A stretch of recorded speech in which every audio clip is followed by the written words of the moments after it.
Halo parents, selamat datang kembali di channel Dean Emery, channel yang memberikan tips dan motivasi seputar parenting untuk semua orang tua hebat di luar sana. Sebenarnya materi ini sebelumnya udah pernah saya share ya di YouTube short saya. Parent bisa banget cek di playlist channel Dean Emery untuk bisa dapat info lain seputar materi ini.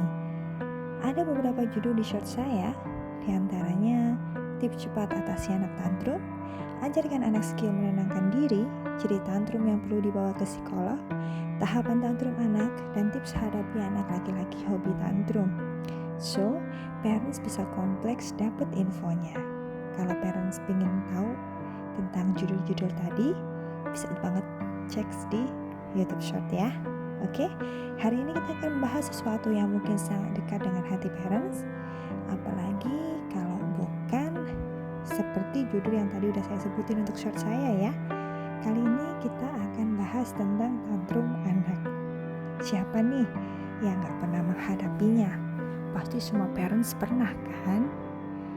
Jadi tantrum anak itu adalah salah satu momen meledak-ledak yang pasti pernah kita alami. Tapi tenang moms, parents juga tenang dong, karena kita gak sendiri nih. Banyak banget yang senasib sama kita. Bahkan ada yang tantrumnya udah yang bikin jadi kadang kalau dibilang tuh kewarasan moms harus benar-benar dijaga gitu ya. Oke, hari ini saya akan share strategi efektif untuk mengatasi tantrum anak yang mungkin bisa parent coba terapkan di rumah. Kira-kira apa strategi yang udah saya coba terapin? Mari kita mulai yuk. Untuk langkah pertama yang harus banget parents lakukan adalah identifikasi dulu penyebabnya. Langkah pertama yang sangat penting adalah kita identifikasi penyebab tantrumnya. Apakah itu karena si anak kelaparan, kelelahan, atau mungkin rasa frustasi yang tidak bisa mereka ungkapkan. Setelah kita tahu apa penyebabnya, langkah selanjutnya parents bisa coba beberapa tips berikut yang mungkin bisa membantu dan bisa moms dan parents terapkan di rumah. Terlebih dahulu, kita harus perhatikan pola tantrumnya. Kemudian periksa, apakah sebabnya karena kelelahan, dia lapar, atau mungkin ada sebab yang lain. Jangan lupa juga untuk coba pahami situasi di sekitar mereka. Setelah mengidentifikasi penyebabnya, respon awal sangat penting. Jadi ingat ya parents, ini bukan hanya tentang anak kita, tetapi juga tentang bagaimana kita sebagai orang tua meresponnya. Jadi penting untuk bagaimana kita sebagai orang tua bisa merespon dengan bijak. Jadi kalau anak tantrum, jangan ikut-ikutan tantrum. Ya, beberapa langkah praktis yang mungkin bisa kita lakukan sebagai orang tua. Misalnya nih, yang pertama, kita harus tetap tenang. Ketika anak tantrum, kita harus tetap tenang. Jangan anak tantrum, kita ikut tantrum. Dia di sol, kita di dok tinggi. Nggak jadi juga, gitu kan? Kemudian berikan dukungan emosional.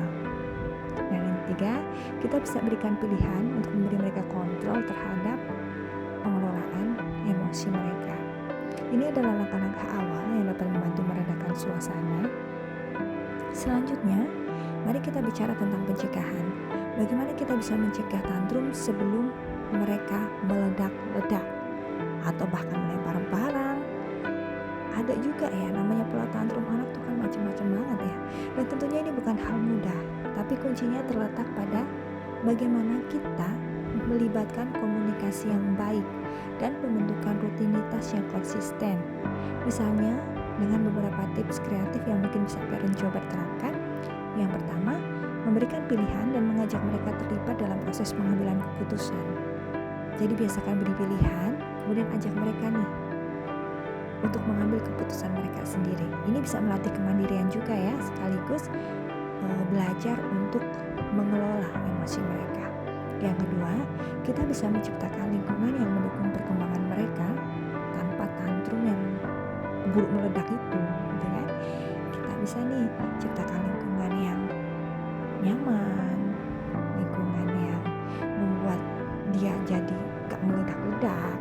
Saya yakin parents lebih tahu ya istilahnya untuk si A anakku yang ini nih harusnya gini, si B anakku yang ini harusnya gini. Saya yakin parents lebih tahu itu.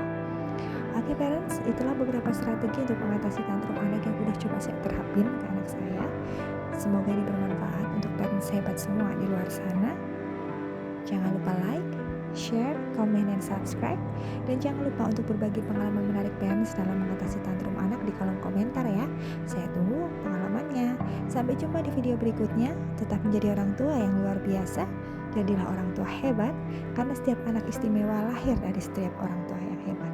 Semangat terus parents!